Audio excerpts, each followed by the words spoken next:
you must have hoped for better numbers. Actually, not. I mean, I'm 5 days into my campaign, and I think that any name recognition right now is a big plus. And considering that I'm in one scenario only 5 percentage points away, and in another maybe 15 to 18, that's not an insurmountable gap considering I have 9 months to go. I mean, my name is barely out there. I've had a limited opportunity to differentiate myself from the other entrenched politicians with legacy family political names. I'm a guy from Main Street. They're all former elected officials or current elected officials. I think the people are going to have a real choice, and when they hear about who John Robitaille is, that differentiation is going to be made very clear. No gap is insurmountable in this post-Scott Brown era, of course. Correct. Do you think, when you say that in one of the polls you have 18%, was that John Robitaille or is that Republican? It's probably more Republican than John Robitaille at this point, but I'm going to run as the man who I am, and as people get to know that, again, I'm a Main Street guy, not a Wall Street guy. You know, I'm someone who's never held elected office before, although I ran in 2006 and almost made it. It's going to become clear. I mean, I'm a veteran, I'm a small business owner, entrepreneur. These others are not.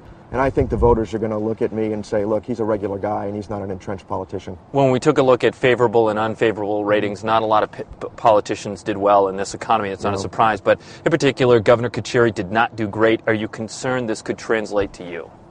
No, not so much. I mean, although ideologically we're probably pretty much aligned, but we're different people. I mean, my circle of friends are small business owners, and his were big corporations. My techniques, perhaps my approach to different problem-solving opportunities will be different. And I think as people get to know me, once again, Tim, that I'm not going to distance myself from Governor Carcieri, but I'm going to differentiate myself. But do you expect the other campaigns to paint you as a Carcieri insider? It's possible they will attempt to do that, but I think the voters are going to be more educated, more tuned in, more engaged into this election. So you want to distance yourself from Don Carcieri? No, differentiate myself, not distance myself. What's the difference? Well, although ideologically, big picture, we have the same aims, same goals: smaller government, lower taxes, more efficiency. I'm not going to distance myself from that at all. I think where we differ, maybe in our approach, maybe in our ability to build coalitions, maybe in our ability to communicate effectively on certain areas. I mean, I'm not going to criticize the man who I worked for 2 years. I wouldn't have worked for him for 2 years if I didn't think that he was heading in the right direction. One of the things this poll does not reflect is who is the moderate party going to throw in there. Does a multi-candidate race give you hope? I think it does, and I think the voters, it's going to be great for voters to have 4 and possibly 5 candidates in this race. This is unprecedented, and I think that the polling, the political pundits are all going to have to throw out the old rules and look at this moving, shaping landscape, because it's going to be very, very interesting. We could have a governor win with 30% of the votes, which could be unprecedented, to say the least. Well, let me ask you, put on your pundit hat then, Mm-hmm. Does a moderate party candidate with name recognition and money coming to the race help or hurt you? It depends who it is. It depends who it is. But I think in general, I'm running a campaign based on who I am. I'm going to reach out to as many voters as I can. I mean, I resigned my job, did the honorable thing.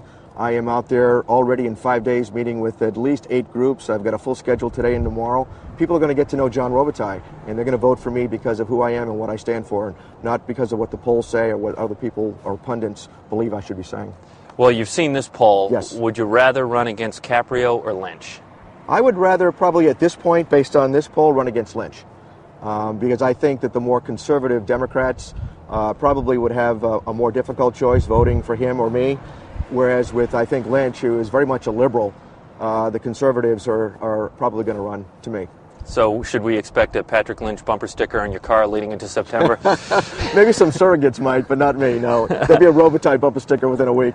One question, we didn't go over it in the poll, but Sure. One question that jumped out to us is, who do you blame when we asked the 500 that we polled? Who do you blame for the budget mess? A resounding finger pointing to the General Assembly. Is that a fair assessment? And if so, how do you work with the General Assembly to fix the problem? Well, 2 things. I believe it is a fair assessment because I think Governor Carcieri over the last 7 years has constantly put budget articles in that would have fixed the systemic problems, the structural problems that had led us to where we are. And the General Assembly has been on a tax and spend binge for eons. For 70 years, they've been controlled by one party. I think now the chickens have come home to roost. Now, having said that, they need to buck up right now and do the right thing, cut spending, pass the reforms that are in front of them now. And having said that, then the blame game's over. We have to work together. We have to look at the new Rhode Island, we have to look at the post-recession Rhode Island, and do all the right things that we have to do now for the taxpayers. And it may very well be we reset spending at the state level and government level. We start looking at everything we've been doing, every dollar we've been spending, every program, and say, do we need to continue to do it, to do those programs, and can we afford to do it? That's what the taxpayers want. I'm curious why you think the governor hasn't been as successful in convincing the General Assembly to make those changes. It's been a combination of things. He has been out there working hard. He has been out there messaging as hard as he can. But, and you know, I don't want to throw the mainstream media under the bus, but the positive news, all the successes that he's achieved during his administration has not gotten the light that it should. I think that, unfortunately, it's been a lopsided General Assembly. He hasn't had a lot of support in the General Assembly. We've had a very small Republican caucus in both the House and the Senate, and they've tried to carry some water. They've tried to fight hard. But let's face it, it's a blue state, and he has worked as hard as he can being a Republican governor. So I just think we have to keep fighting. We have to keep using the bully pulpit, and we have to rally the taxpayers, because it's the taxpayers who need to take the government back by picking up the phones, calling their reps, calling their senators, and forcing them to do the right thing. And that's what's got to happen.